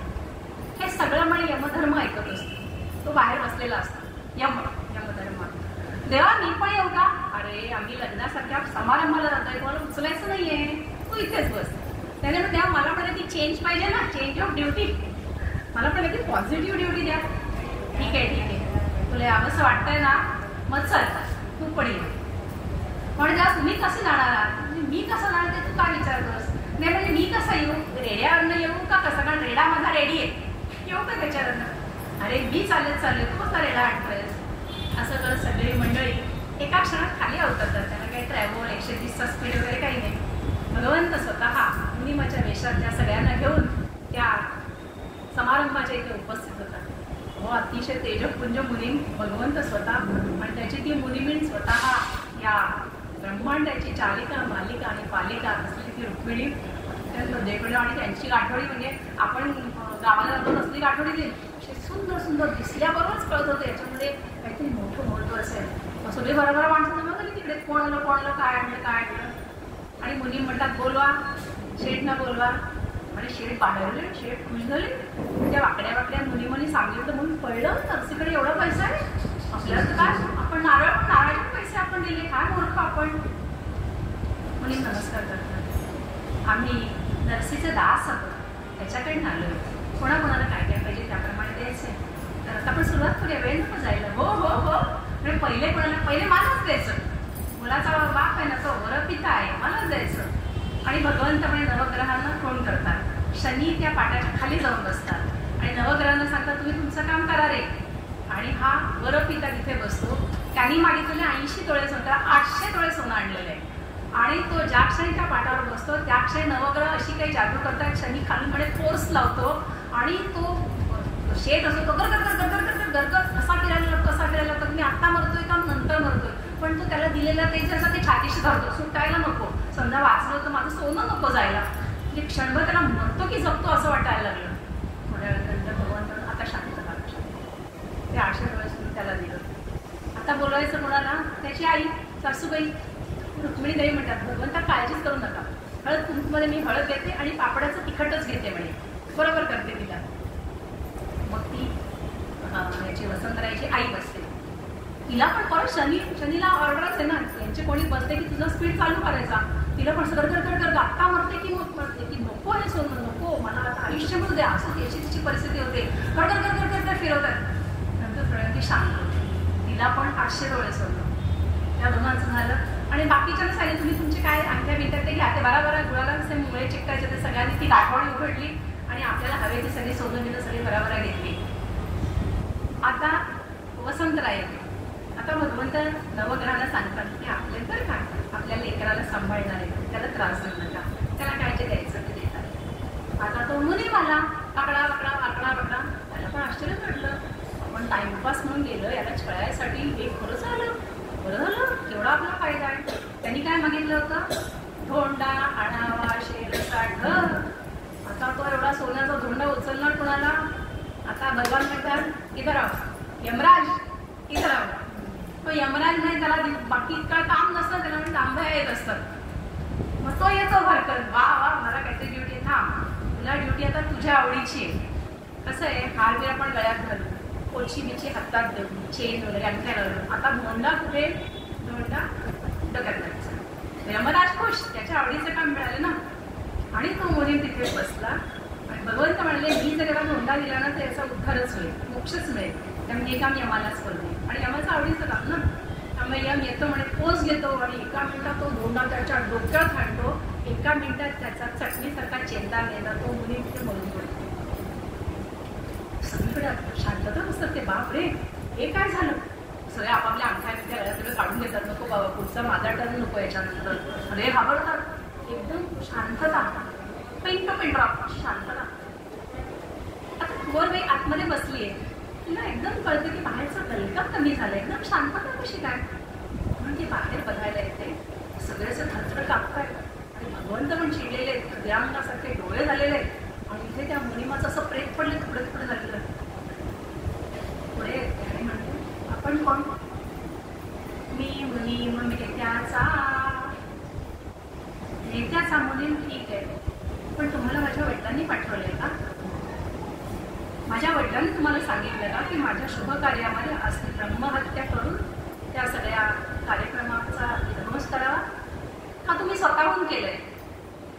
भगवंत हात जोडून मान खाली घालून उभे. भगवंत सांगत नाही ते कोण आहे.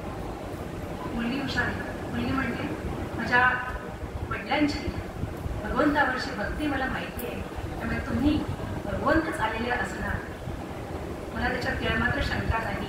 एक काम करा, या मुनी मला परत जिवंत करा. भगवंत काही बोलत नाही, नमस्कार करतात आणि म्हणतात, मुली, ह्या कलियुगामध्ये त्याला जिवंत करण्याचं सामर्थ्य आमच्यात नाही. मग म्हणे, मुनी याची हत्या माझ्या समारंभामध्ये, तो आमच्या घरातला जुना मुनीम आहे. भगवंत म्हणतात, एक करता येतं, नरसीला कोणीतरी बोलवा, त्याच्या पायावरती पाणी घाला, त्याचं तीर्थ जर या प्रेतावर शिंपडलं या तुकड्यांवर तर तो जिवंत होईल. ही 2 टाळ्या वाजवते. कोणी 2 माणसं आहेत का? 20 माणसं आली आणि बारा धावत त्या नरसीकडे गेली त्याला आणायला. प्रसंगच असं झाला होता ना. गेली तिथे भरकन त्या नरसीला त्यांनी पालखीत टाकली आणि पालखी नाचत नाचत आणली. त्या नरसीला कळेच ना काय झालंय, मला कशाला नेताय, तिथे मला का नेताय आणि कोण नेतंय. बरा ते त्या पालखी घेऊन त्या नरसीला घेऊन येतात. नरसीला पालखीतनं उतरवतात आणि नरसी तो सगळा बघतो प्रसंग आणि भगवंत आपल्या भक्ताकडे बघतो. अंगावरती फाटलेला वस्त्र आहे. भगवंत स्वतःचा शेला त्याच्या अंगावर फेकतो. समजते समज असं म्हणतात, दिनाचे उणे दिसता लाज कोणा, दिनाचे जिणे दिसता लाज कोणा, जगी दास दिसे तुझा दैन्यवाणा, श्री स्वामी तू राम पूर्ण प्रतापी, तुझा राम दिसे सदा शीघ्र भोगे. भगवंताला वाईट वाटलं, बघतो त्याच्याकडे आणि नरसीला कळत. एवढ्यात कोणीतरी बराबर त्या नरसीच्या पायावर पाणी टाकतात. ते सांडलेलं पाणी 2-4 थेंब त्या प्रेतावर टाकतात आणि तो मुनी उठून उभा राहतो की तो आता सरळ झालाय, आतून पण आणि बाहेरनं पण.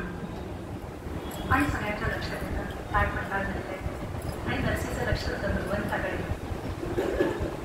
नरसी म्हणतो, भगवंता त्याच्या पायात साष्टांग प्रणिपात करतो, चरणावरती डोकं ठेवतो म्हणतो, भगवंता माझी लाज तू का रे काळजी करतोस, तेरे हसी में मेरी हसी, विनय है लाज रखैया की, आरती कृष्ण कन्हैया की. त्या कृष्णाला त्याची लाज वाटतच ना, तू त्याला शेला शाणी देणारच ना. नरसी उत्तर म्हणतो, भगवंता कशासाठी आलात तुम्ही? इतकी माझी एवढी लायकी आहे की माझ्यासाठी तुम्ही इथे स्वतः प्रकट आहोत. भगवंत त्यांना असं उभं करतात, घट्ट मिठी मारतात, आलिंगन देतात आणि म्हणतात, तुझ्यासारखे भक्त दिवसेंदिवस भजन कीर्तन आणि जे काही आमची सेवा करतात आणि स्वतःच्या मनापासून करतात, दाखवायला नाही, अशांसाठी आम्ही प्रकट नाही झालं ना, तो लोकांचा भगवंतावरचा विश्वास उडून जाईल. आणि म्हणून आम्ही तुझ्यासाठी आलो. आणि हे तुझं लेकरू, त्या लेकराला किती त्रास होतोय तू काही कारणांनीच माहिती आहे ना, आम्हाला यायलाच पाहिजे ना. त्याचा त्यांचाही विश्वास होईल. सगळ्यांना भगवंताचं दर्शन होतं. भगवंत स्वतःच्या मूळ अवतारामध्ये तिथे प्रकट होतात आणि सगळेजण भगवंताच्या पायाशी नतमस्तक होतात, नमस्कार करतात आणि म्हणायला सुरुवात करतात, राम कृष्ण हरी. का लागला भगवंत असा? कारण जगच आता असं आहे की वाईट होण्याशी चांगलं वागून उपयोग नाही. आपल्याला इतिहासातलं उदाहरण माहिती आहे. पृथ्वीराज चव्हाणांनी अहमदशाह अब्दालीला 5 वेळा पकडलेलं सोडून दिलंय. 5 वेळा पकडलेलं सोडून दिले, पण 6व्यांदा ज्याला अहमदशाह अब्दाली पकडतो तेव्हा त्यांनी पृथ्वीराजाचा धड वेगळं करून ते शिरे त्या गावाच्या वेशीवर टाकलेले कावळ्याचे म्हणजे टोचा मारत आणि लोकांनी बघावं. पृथ्वीराज पाय पकडून ओरडलेला आहे की मी तुला 5 वेळा सोडलं, तू मला एकदा सोडायला पाहिजे की तुला सोडायला तुझ्या का मी मूर्ख आहे.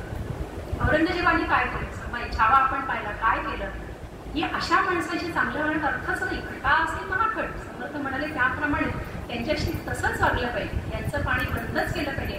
त्याशिवाय करणोपाय नाही. आतापर्यंत खूप माफ केलं, आता माफी नाही, तरच उद्याचा दिवस चांगला दिसणार आहे. श्रोते हो, यातूनच भगवंत आपल्याला तेच दाखवून देतात. वसे हो जया अंतरी भाव जैसा, वसे हो तया अंतरी देव तैसा. जसं आपल्या मनात भाव असेल, मनापासून आपण जर केलं असेल ना भगवंताचं भजन म्हणा, पूजन म्हणा, ते कधी वाया जात नाही. म्हणूनच पुन्हा एकदा नरसिंह त्याची सगळी मंडळी गाऊ लागतात, राम कृष्ण हरी